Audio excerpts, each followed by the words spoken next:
예. 저는 놀랬던 게 갑자기 속보 떠서 놀랬는데, 그거보다는 좀 더 파고 들어가 보니까, 이인숙 정인에 대한 판단이, 그러니까 작년 9월 달에 3번, 2024년 9월 달에 3번 어떤 유튜브에 출연해서 발언한 게 선거법 위반과 공무원법 위반이라는 거고, 또 하나는 올해 3월 달에 하나 있고, 이렇게 돼 있더라고. 3월 23일 날. 그 세 건을 보니까 보수 여선사라는 표현인데, 작년 9월이면은 직무 정지 상태에서 나갔다는 그 건인 것 같고, 올해 3월 달에는 직무 수행 중이었지만 복귀를 해서, 최상목 대행이 현행범이면 이재명 대통령이 현행범 아니, 이제 이런 취지로 발언했다는 게 이제 선거법과 공무원법. 제가 파악한 게 크게 틀리진 않죠. 그렇습니다. 그러면은 중요한 게 6건을 영등포 경찰서에서 요구를 했다는데, 출석 요구를 또 마지막으로 소환에 불응했다. 불응한 사유가 있어요? 왜 불응했어요?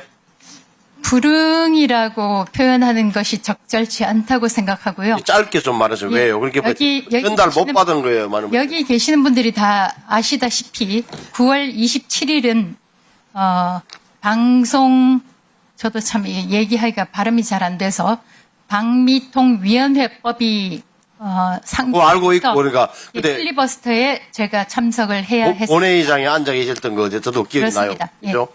또 하나는 그래서 이게 왜 근데 다들 놀라는 이유가 이 정도 산으로 수갑을 채우고 전직 어찌됐건 밉던 곱던 전직 장관급 인사에 대해서 이렇게 하느냐에 대해서 깜짝 놀랐던 거니까. 그런데 저는 좀 유의해서 봤던 게, 이게 경찰에서 영등포 경찰서 차원에서 이렇게 했을 가능성은 적고, 제가 아는 상식적으로 보더라도 경찰서 직무대행도 이야기했네요. 국가수사본부장, 서울지방경찰청장, 과장, 다시 말하면 제가 보기에는 영등포 경찰서 수사과장, 경찰서장, 서울지방청장, 경찰청 국가수사본부장, 심지어는 국정상황실이나 민정수석실까지 다 제가 보기에는 보고가 됐을 거라고 저는 판단하는데, 본인이 보시기에는 이게 윗선의 지시 같아요. 그러니까 체포가, 아니면 윗선에 보고를 한 건지, 아니면 지시를 받고 경찰이 한 건지, 여기에 대해서는 본인의 판단은 어때요? 왔다 갔다 했으니까. 제 판단이 얼마나 중요한지는 모르겠지만 적어도 제가 알기로는 지금까지 국수본부장한테까지 보고가 된 것은 경찰 쪽에서 밝힌 걸로 알고 있습니다. 그런데 아까도 말씀드린 대로 저의 휴가 신청까지 대통령실까지 보고가 되고 또 브리핑까지 하는 상황에서 체포영장이 2번 청구가 되고 기각이 됐었고 반려가 됐었고 3번까지 영장이 신청됐는데 대통령실에서 몰랐겠나 그런 생각을 하고 있습니다. 그래서 이번에 이제 경찰도 우스꽝스럽게 됐고, 결국은 순진한 경찰의 과잉이다 그러니까 경찰 책임으로 몰아가는 거고, 영등포 수사과장과 서장만 좀 우스꽝하게 되고 이렇게 되는 것 같은데, 또 하나는 제가 보는 게 현재서 법원도 좀 우스꽝스럽게 된 거예요. 영장을 이진숙 피의자에 대해서 체포영장을 내주는 것도 남부지방법원이고, 또 그것을 또 적부심에서 인용해 준 거, 체포적부심사에서 청구를 인용해 준 것도 판사만 다르지 남부지방법원이다. 얼마나 좀 궁색한 건지 보면, 인용하면서 수사의 필요성과 체포의 적법성은 인정하나, 그러나 체포의 지속 필요성이 인정되지 않는다. 도대체 이게 이게 뭘 이야기하는 건지,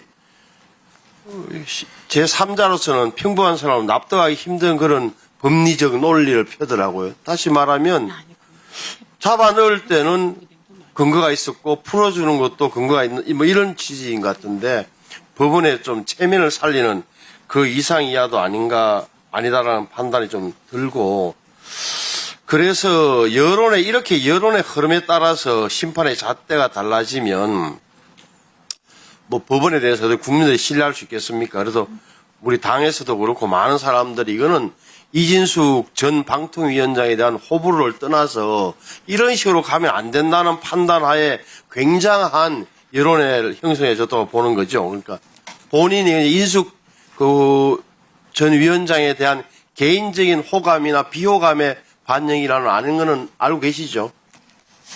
중요한 것은 그러니까. 제가 체포돼서 수갑까지 찰 범죄를 저질렀나 하는 거라고 생각합니다. 제가 아까 말씀하셨듯이 작년 9월경에 탄핵으로 직무 정지됐을 때 이 탄핵이 부당한 것이다라는 주장을 유튜브에서 했기 때문에 예. 저는 전 세계에서 이런 일이 한국에서 있었다는 거가 해외 토픽감이라고 생각합니다.